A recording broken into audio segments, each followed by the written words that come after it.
Shalom, senang sekali dapat berjumpa kembali dalam program Bible Study Online CK7 yang setiap hari kecuali hari Sabtu, hari Minggu, dan libur nasional kita bertemu, kita belajar bersama, menggali Alkitab, dan kita menemukan betapa baiknya Tuhan, betapa besarnya Allah kita lewat pembelajaran firman Tuhan. Nah, hari ini saudara kita akan melanjutkan pembelajaran kita dari Ayub pasal yang ke-24.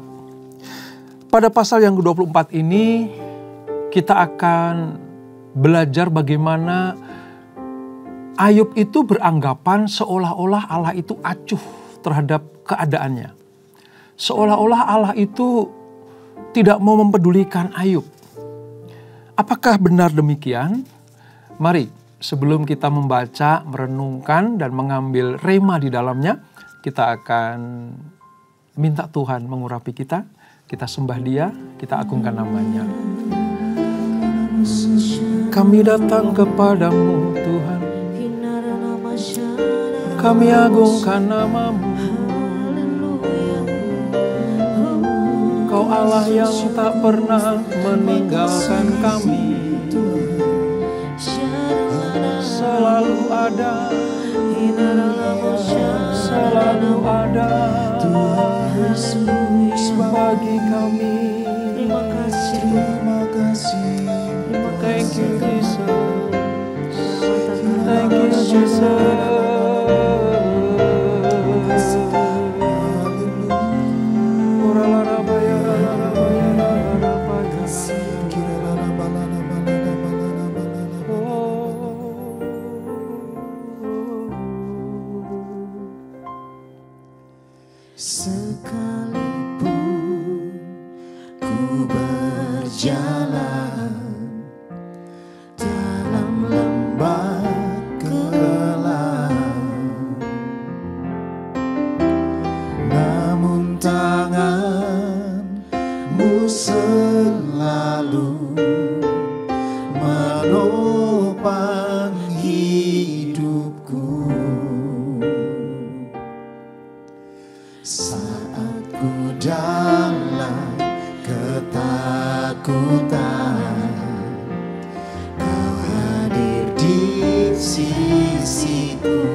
Sekalipun kau ingkari kesetiaanmu, sungguh terbukti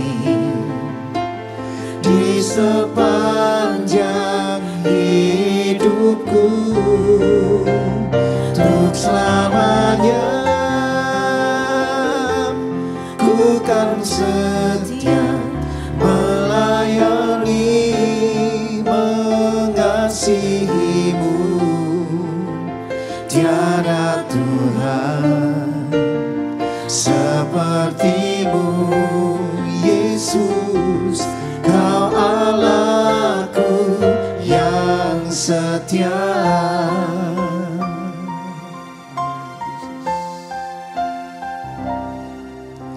Sekalipun ku berjalan dalam lembah gelap, namun tanganmu selalu menopang hidupku. Saat ku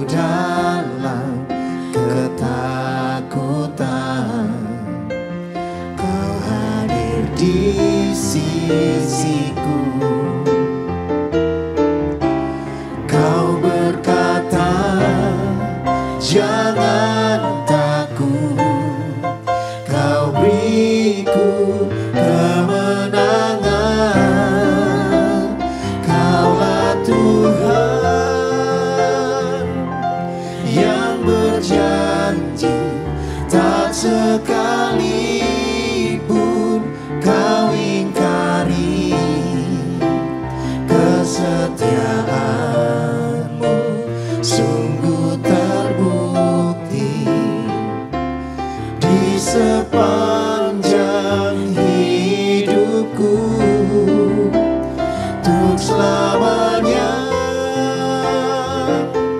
Ku kan setia melayani, mengasihimu. Tiada Tuhan sepertimu, Yesus, Kau Allahku yang setia.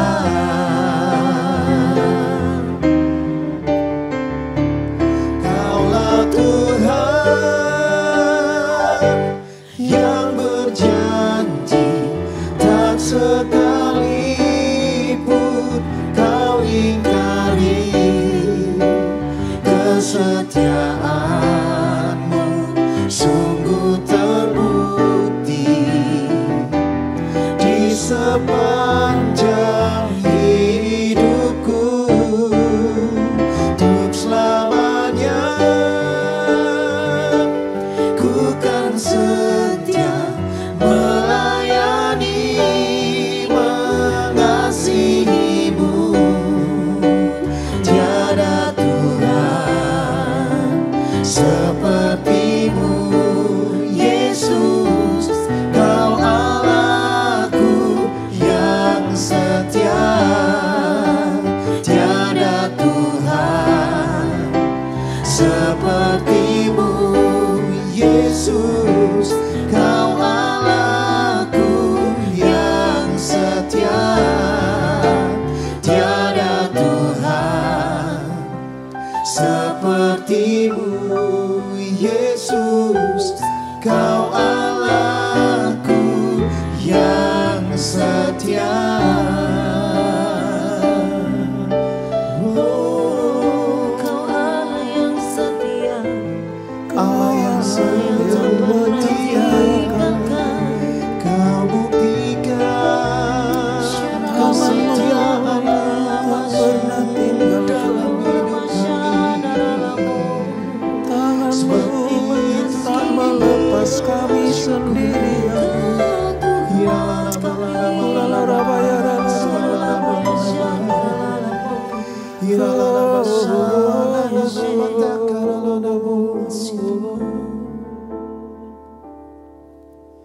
Terkadang kita merasa tak ada jalan terbuka, tak ada lagi waktu, terlambat sudah.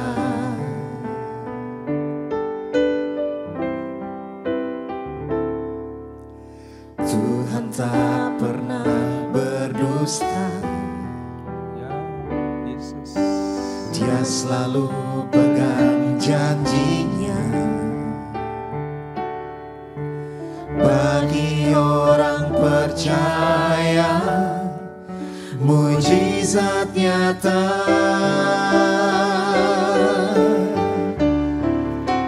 Dia mengerti, Dia peduli persoalan yang sedang terjadi.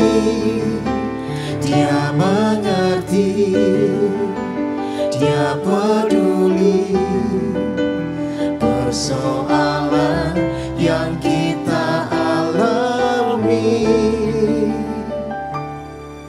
Namun satu yang Dia minta, agar kita percaya sampai mujizat menjadi nyata. Amin Yesus. Terkadang kita merasa tak ada jalan terbuka,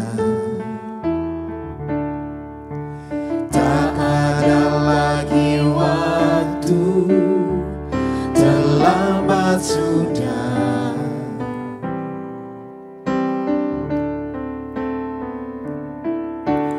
Tuhan tak pernah berdusta, Dia selalu pegang janjinya. bagi orang percaya, mujizat nyata.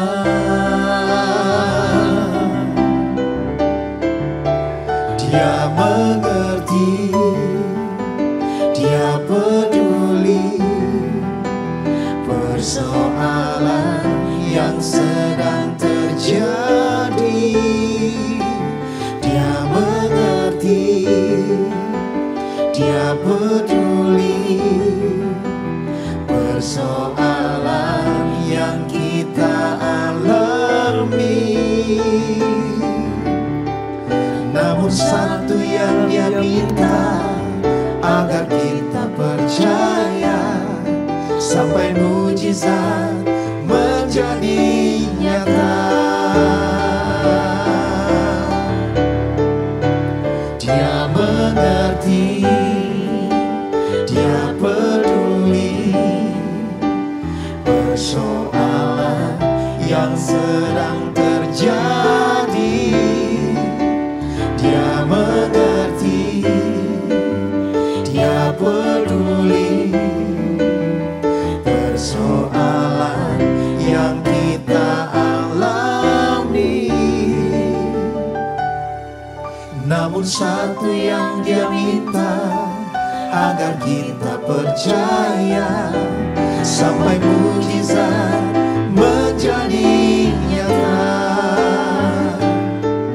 Namun satu yang dia minta, agar kita percaya sampai mujizat menjadi nyata.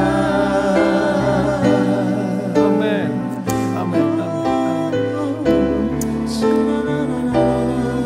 Terima kasih Bapa. Terima kasih Tuhan untuk janji-janji-Mu yang selalu Engkau tepati. Bahwa ketika kami menghadapi hal-hal yang mungkin merupakan sebuah ujian atau pencobaan yang iblis lakukan buat kami kadang menderita secara fisik, menderita secara emosional, bahkan jiwa kami tertekan. Tapi kami percaya Allah tidak pernah meninggalkan kami. Terima kasih Bapa. Kami akan melanjutkan pembelajaran kami, urapi kami, ajar kami mengerti bahwa semua persoalan, semua masalah dapat kami atasi bersama dengan Tuhan. Kami cakap menanggung segala sesuatu. Urapi kami Tuhan. Dan dalam nama Yesus, mari yang siap belajar firman Tuhan, sama-sama kita katakan amin. Nah, Ayub pasal 24 ini saudara, seperti pujian kita tadi bahwa kadang kita tidak mengerti apa masalah yang kita hadapi, kok Tuhan seolah-olah acuh tak acuh. Kok Tuhan seolah-olah meninggalkan anak-anaknya. Dari apa yang nanti kita pelajari, kita tahu Allah sekali-kali tidak pernah meninggalkan anak-anaknya. Entah itu dalam ujiannya, atau entah dalam pencobaan yang iblis lakukan buat kita. Percayalah, karena bersama dengan Tuhan kita cakap menanggung segala sesuatu. Nah, kita akan membaca dari pasal 24 kitab Ayub ini saudara, ayat 1 sampai 12. Ya. Saya akan pandu baca Alkitab kita Perjanjian Lama halaman sekitar 555. Demikian firman Tuhan. Allah seakan-akan acuh tak acuh terhadap kejahatan. Mengapa yang Maha Kuasa tidak mencadangkan masa penghukuman dan mereka yang mengenal Dia tidak melihat hari pengadilannya? Ada orang yang menggeser batas tanah, yang merampas kawanan ternak, lalu menggembalakannya. Keledai kepunyaan yatim piatu dilarikannya, dan lembu betina kepunyaan seorang janda diterimanya sebagai gadai. Orang miskin didorongnya dari jalan, orang sengsara di dalam negeri terpaksa bersembunyi semuanya. Sesungguhnya seperti keledai liar di padang gurun, mereka keluar untuk bekerja, mencari apa-apa di padang belantara sebagai makanan bagi anak-anak mereka. Di ladang mereka mengambil makanan hewan, dan kebun anggur milik orang fasik dipetiki buahnya yang ketinggalan. Dengan telanjang mereka bermalam karena tidak ada pakaian, dan mereka tidak mempunyai selimut pada waktu dingin. Oleh hujan lebat di pegunungan mereka basah kuyup, dan karena tidak ada tempat berlindung mereka mengimpitkan badannya pada gunung batu. Ada yang merebut anak piatu dari susu ibunya dan menerima bayi yang miskin sebagai gadai. Dengan telanjang mereka berkeliaran karena tidak ada pakaian. Dan dengan kelaparan mereka memikul berkas-berkas gandum. Di antara dua petak kebun mereka membuat minyak. Mereka menginjak-injak tempat pengirikan sambil kehausan. Dari dalam kota terdengar rintihan orang-orang yang hampir mati. Dan jeritan orang-orang yang menderita luka. Tetapi Allah tidak mengindahkan doa mereka. Ini bagian dari keluh kesah Ayub, saudara. Bahwa ketika ada kejahatan, ketika ada orang-orang fasik yang sedang merajalela melakukan praktek-praktek kefasikannya, kok Tuhan diam saja? Sampai kapan kejahatan akan berlangsung seperti itu? Ketika ada orang miskin ditindas, ketika ada orang yatim piatu disengsarakan, kemana Allah? Ini sedang menggambarkan kondisi Ayub sendiri sebenarnya. Ayub tidak merasa berbuat salah dan memang dia tidak berbuat dosa. Tetapi dilihatnya bagaimana seolah-olah Allah itu membiarkan dia dijarah habis-habisan oleh si jahat. Yang digambarkan dalam bacaan kita adalah seperti orang fasik ini. Allah kemana? Mengapa kejahatan tidak dihukum? Mengapa hari-hari kejahatan itu panjang sekali? Kapan datangnya keadilan? Itu suasana hati Ayub, saudara. Nah, dari apa yang kita baca, apakah benar Allah tidak peduli? Apakah benar Allah membiarkan kejahatan leluasa melakukan kegiatannya sehingga Allah diam saja? Seperti kondisi kalau kita hadapi hari-hari ini ya saudara. Maraknya berita kejahatan yang disuguhkan oleh media cetak. Ya, dan media elektronik itu menimbulkan pertanyaan teologis di benak kita. Di mana Allah? Atau mengapa Allah tidak bertindak atas berbagai kesengsaraan yang menimpa orang yang tidak bersalah? Mengapa orang baik-baik tiba-tiba dibunuh? Mengapa orang yang taat setia kepada Tuhan kok mengalami penderitaan? Kejahatan merajalela, hukum muncul terbalik. Mengapa Allah diam saja dan tidak menghukum perilaku kejahatan? Bukankah itu pernah atau seringkali menggelitik nurani kita? Kalau itu terjadi saudara, sama seperti Ayub. Ayub merasakan betapa menderitanya orang. Sudah ditimpa kesusahan, ditimpa penderitaan. Lah Allah kemana? Gitu. Sama pertanyaan ini saudara. Ayub bertanya dalam dirinya. Muncul sesuatu kegalauan. Sebab Ayub melihat kejahatan terjadi di dunia sekitarnya. Ayub bertanya-tanya, bahkan mengeluh mengapa Allah tidak berbuat apa-apa. Bahkan Ayub bingung karena Allah terlihat seolah membiarkan ketidakadilan merajalela. Lalu timbullah keresahan Ayub. Ya, keresahannya ini tiba-tiba digantikan dengan kesadaran bahwa setiap orang yang melakukan kejahatan pasti akan berhadapan dengan dan tunduk kepada hukum maut.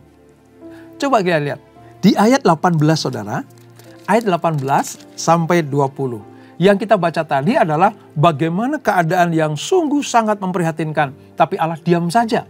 Itu pendapat Ayub. Tapi mari kita lihat bagaimana Ayub mulai sadar bahwa setiap kejahatan pasti akan mendapatkan hukuman dari Tuhan. Nah, ayat 18 seperti ini. Mereka hanyut di permukaan air. Bagian mereka terkutuk di bumi. Mereka tidak lagi pergi ke kebun anggur mereka. 19. Air salju dihabiskan oleh kemarau dan panas. Demikian juga dilakukan dunia orang mati terhadap mereka yang berbuat dosa. Ayat 20. Rahim ibu melupakan dia. Berengah mengerumitnya. Ia tidak diingat lagi. Kecurangan dipatahkan seperti pohon kayu. Ini pendapat Ayub. Setelah dia mengerti, dia merenungkan, ternyata Allah tidak diam saja. Ayub yakin bahwa Allah pasti bertindak menurut waktu dan rencananya. Sebab Allah sangat mengasihi orang-orang yang ditindas, yang mengalami penindasan. Allah berpihak kepadanya, saudara. Oleh sebab itu, mari kita punya kesimpulan di dalam hidup kita. Bahwa kalau ada orang benar yang menderita, orang benar yang ditindas, kejahatan merajalela, tunggu waktunya. Tuhan pasti akan bertindak. Nah, saudara, sebagai orang Kristen yang berpandangan bahwa Tuhan akan menganugerahkan kemakmuran dan kesehatan kepada setiap anak-anaknya, kita harus sadar bahwa tidak hanya saja Tuhan memberikan kita kenikmatan tanpa batas. Tuhan tidak saja memberikan kemakmuran tanpa batas. Allah juga mau anak-anaknya bukan hanya menikmati kemakmuran, tapi mengalami kemenangan demi kemenangan. Nah, bagaimana bisa kita menang kalau kita nggak punya musuh? Bagaimana kita bisa mengalami kemenangan kalau kita tidak berperang? Nah, saudara tahu, peperangan Ayub adalah ketika dia hidup benar, menikmati kemuliaan, menikmati berkat-berkat Allah, tapi Tuhan izinkan diuji. Kuncinya di sini, saudara. Saudara harus tahu, selama kita hidup benar, menikmati segala berkat anugerah Allah, tetapi kok tiba-tiba penderitaan datang, kita pastikan itu adalah ujian Tuhan. Tuhan mau kita tidak hanya menikmati berkat yang membuat kita terlena. Tuhan mau juga kita mengalami kemenangan demi kemenangan. Nah, kemenangan itu dapat diraih kalau kita menang berperang terhadap masalah kita. Sering saya katakan dalam kalimat ini, Allah tidak pernah tertarik merubah masalah kita. Allah tidak pernah tertarik merubah problem hidup kita. Allah lebih tarik merubah diri kita supaya kita melihat masalah. Kita melihat kesengsaraan itu. Melihat kejahatan yang merajalela itu. Kita bisa memandang seperti Allah memandang. Jadi Tuhan tidak pernah meninggalkan anak-anaknya. Ya, ini. Nah, sebagian dari orang Kristen, orang percaya itu beranggapan begini. Kalau kita udah jadi orang Kristen, kita sudah percaya kepada Tuhan, ya nggak perlu dong kita itu susah lagi gitu. Apalagi kita miskin gitu. Kalau kita sudah percaya Yesus, ya harusnya kita nggak perlu miskin dong. Kita nggak kekurangan dong. Kita nggak mengalami penderitaan dong. Ada golongan orang-orang yang seperti itu, saudara. Tapi mari kita lihat. Dengan belajar kitab Ayub, kita mengerti. Kitab ini membantah keyakinan ini, saudara. Bahwa kalau kita sudah jadi orang Kristen, tidak ada penderitaan. Bahwa kalau kita jadi orang percaya, tidak ada kesusahan. Kitab Ayub membantah pengertian seperti ini. Ayub bukan saja kehilangan hartanya, walaupun dia orang benar. Ayub bukan hanya menjadi miskin, walaupun dia kaya raya. Tetapi Ayub juga mengalami kesakitan tubuh yang membuat kulitnya itu, saudara, dipenuhi dengan borok. Apakah Ayub melakukan kejahatan? Apakah Ayub melakukan pelanggaran-pelanggaran kepada Allah? Tidak. Allah memuji Ayub. Dia orang yang saleh, hidup benar, menjauhi kejahatan dan takut akan Allah, bergaul dengan Allah. Tapi mengapa orang yang seperti ini kok Tuhan izinkan menderita? Sekali lagi, dari pihak Allah, dia menguji Ayub. Dari pihak iblis, dia mencobai Ayub. Tujuan ujian Allah adalah supaya naik kelas, next level. Naik ke jenjang yang lebih tinggi lagi, kehidupan rohaninya. Tapi tujuan pencobaan iblis adalah supaya Ayub binasa. Ayub mengutuk Tuhan. Ayub tidak digolongkan sebagai orang yang akan diselamatkan. Tapi mari kita lihat bagaimana Ayub memenangkan arena pertandingan iman ini. Dengan menyadari bahwa Allah tidak pernah meninggalkan anak-anaknya. Wow. Ayub sungguh-sungguh mengalami penderitaan yang teramat besar.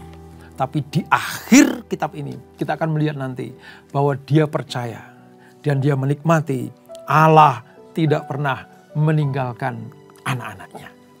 Ini saudara. Kitab ini memang penuh dengan kepedihan. Saya yakin dan percaya, barang siapa yang membaca secara berurutan kitab Ayub ini saudara, siapapun yang membacanya, kalau diteliti dengan seksama, akan merasakan kepedihan yang dalam diri Ayub. Kita terbawa oleh emosional kita. Kita terbawa oleh suasana penderitaan Ayub yang luar biasa. Dan kalau saudara ingat, pasal 6 dan 7 dari kitab Ayub ini merupakan salah satu bagian yang paling menyedihkan dari kitab Ayub. Bahkan dari seluruh Alkitab, ini posisi atau keadaan suasana yang betul-betul tragis dan memedihkan. Tetapi tragis dan menyedihkan bagi Ayub bukan karena Ayub melakukan kejahatan. Tetapi Ayub bagaimana mempertahankan imannya kepada Allah yang benar itu. Itu.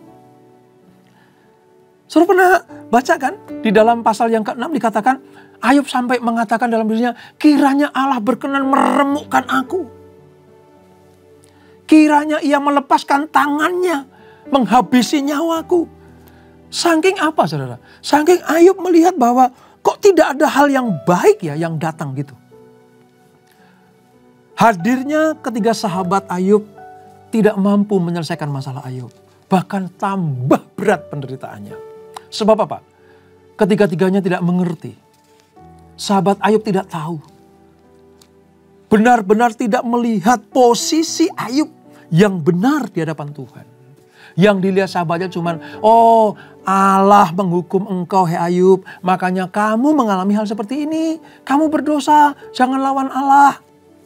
Ayub bingung, kapan aku melawan Allah? Ini saudara. Kita bisa mengerti ya. Setiap kita baca kitab Ayub ini kita mengerti bagaimana manusia satu ini betul-betul saudara. Dihimpit dari atas, dari bawah, dari kanan, dari kiri, dari depan, dari belakang. Saya belum pernah melihat manusia, kecuali Yesus ya, kecuali Yesus. Seorang manusia yang betul-betul mengalami penderitaan yang luar biasa. Selain Ayub ini. Sangat-sangat luar biasa. Tetapi dari sini kita belajar. Mengapa kitab Ayub masuk dalam kanonisasi Alkitab kita. Supaya kita dimengertikan oleh firman Allah. Bahwa tidak selalu orang benar itu hidupnya aman-aman saja. Tidak selalu orang yang percaya kepada Tuhan Yesus itu tanpa ujian. Inilah keuntungan atau anugerah besar kita membahas kitab Ayub. Nah, sekarang pertanyaannya begini. Bagaimana kalau itu terjadi dalam hidup kita?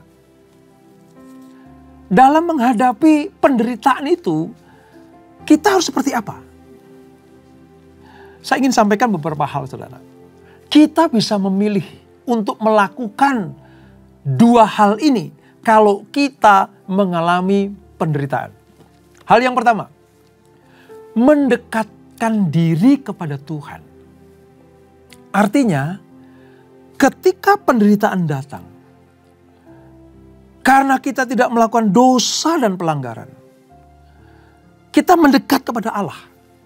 Jangan menjauh, saudara. Kita harus punya keyakinan bahwa penderitaan ini tidak dimaksudkan oleh Tuhan supaya kita hancur. Penderitaan ini tidak dirancang Tuhan supaya kita binasa. Penderitaan yang kita alami tidak dimasukkan Tuhan supaya kita hidup di dalam penderitaan kekal atau siksaan kekal. Tidak. Kalau Tuhan izinkan itu terjadi, kita makin merapatkan diri kita, menguatkan iman kita, meneguhkan kepercayaan kita, datang kepada Tuhan. Seperti Ayub Nanti di pasal-pasal berikutnya dia datang kepada Tuhan. Dan kerinduannya cuma satu. Tuhan, nyatakan kehendak-Mu. Dengan mendekat kepada Allah, kita akan mengerti kehendak Tuhan di dalam hidup kita itu seperti apa. Kita akan tetap kuat. Kita akan menang, saudara. Seperti Ayub menang. Karena dia tidak menjauh dari Allah. Saya punya kesimpulan pribadi tentang Ayub ini, saudara. Apa itu? Saya tanamkan dalam diri saya. Kenapa Ayub bisa menang ya? Kenapa Ayub bisa keluar sebagai pemenang? Saya melihat bagaimana Ayub satu jengkal pun tidak mundur dari Allah. Satu langkah pun Ayub tidak mundur dari Tuhan. Justru kerinduan Ayub cuma satu.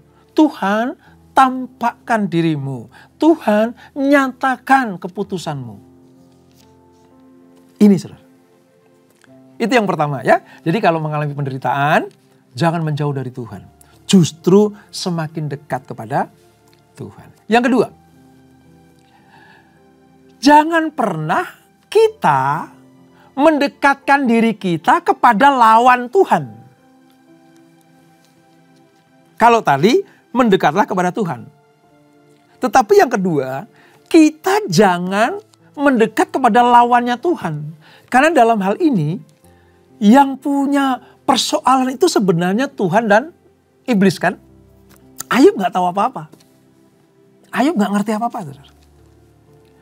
Ayub taunya cuman kok kayak begini ya? Kok begini ya? Kok jadi begini ya? Gitu. Dia gak tahu di atas sana ada deal-deal apa antara Tuhan dan iblis. Tapi saya katakan tadi bahwa Ayub mengambil keputusan yang pertama mendekatkan diri kepada Tuhan. Dan yang kedua, Ayub tidak mendekatkan diri kepada iblis. Tidak mendekatkan diri kepada si penggoda itu. Dia tetap percaya. Buktinya apa? Ayub tidak pernah kecewa dengan Tuhan. Ya, dia mengadu. Ya, dia berkeluh kesah. Ya, dia bingung. Tetapi dia tidak pernah bersungut-sungut dan mengutuk Tuhan. Ini, saudara. Sebab kalau ada kalimat Ayub mengutuk Tuhan, dia sedang ada di posisi lawannya Tuhan.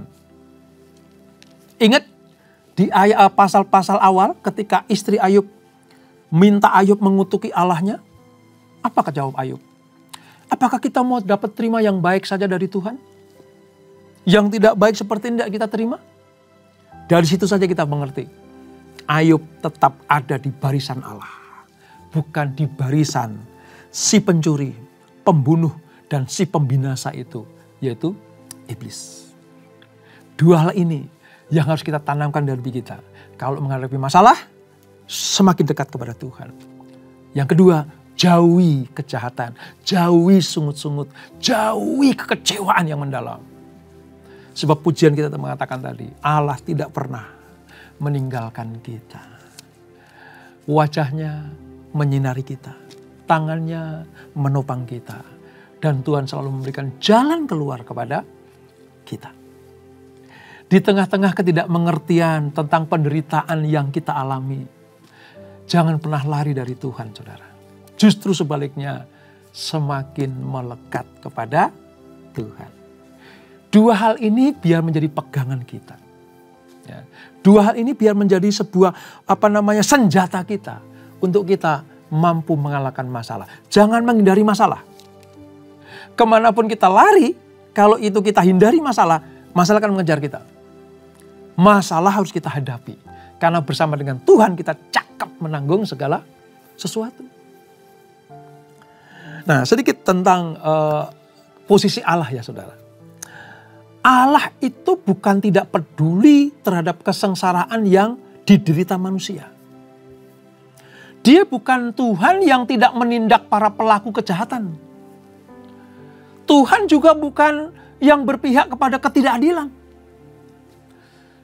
Kalau kita mengerti hatinya Tuhan, sesungguhnya pada kasus Ayub ini saudara, Allah justru menangis melihat manusia itu menderita. Saudara ingat nanti di perjanjian baru kita akan temui bagaimana Israel itu akan diancam oleh musuh, akan ditawan oleh musuh. Kerajaan utara ditawan ke Asyur, kerajaan selatan ditawan ke Babel. Sebelum hal itu terjadi, Yesus itu saudara pernah menangisi kota Yerusalem. Yesus ingat bagaimana bangsa Israel pernah dibuang. Bagaimana kerajaan pernah dibuang ke Babel, ke Asyur. Nah ketika Yesus datang menawarkan kebaikan, menawarkan kasihnya, menawarkan keselamatan, mereka menolak. Allah dalam diri dan pribadi Allah sendiri tidak pernah merelakan anak-anaknya itu hidup dalam penderitaan. Seperti Yesus menangisi kota Yerusalem. Tapi kadang manusia sendiri ya, yang menikmati hidup di dalam kejahatan. Allah pada posisi membenci kejahatan. Allah pada posisi tidak suka dengan ketidakadilan. Dan dalam hal itu Allah peduli dan selalu ada di pihak orang yang tertindas. Tuhan selalu ada di pihak anak-anaknya yang diperlakukan tidak adil. Allah selalu ada di barisan orang-orang yang apa saudara? Yang sedang diuji, sedang dicobai oleh si jahat itu. Oleh sebab itu, mari sadari akan hal ini. Ya, hanya manusia yang bersekutu dengan Tuhan yang mampu meyakini bahwa Tuhan tetap berpihak kepada keadilan dan tidak pernah berpihak kepada kejahatan. Dan suatu kelak nanti, waktunya Tuhan, Allah pasti menumpas kejahatan. Ini pelajaran dari Ayub pasal yang ke-24. Jadi kita simpulkan, Allah tidak sedang meninggalkan Ayub. Allah tidak acuh tak acuh dengan penderitaan manusia. Allah sedang mempersiapkan sebuah pembalasan. Siapa yang jahat pasti akan dihukum.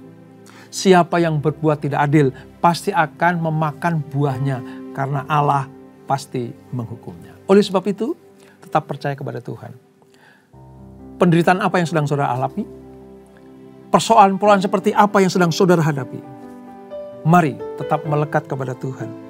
Kita akan melihat waktu Tuhan pasti waktu yang terbaik. Yang Dia minta cuma satu. Kita tetap percaya kepada keadilan Tuhan. Dan itulah Ayub pasal yang ke-24. Kita berdoa. Bapa, terima kasih untuk anugerah-Mu. Kami mengerti sekarang bagaimana kejahatan yang ada di depan kami pasti akan mendapatkan hukuman dari Tuhan. Hanya waktu Tuhan yang menentukan. Dan kami juga yakin bahwa di tengah-tengah kejahatan yang merajalela, di tengah-tengah ketidakadilan sedang nampak di depan kami, Allah tidak pernah meninggalkan anak-anaknya. Tuhan berpihak kepada orang yang benar, berpihak kepada orang yang diperlakukan tidak adil. Tuhanlah menjadi pembela, penolong, dan penebus kami.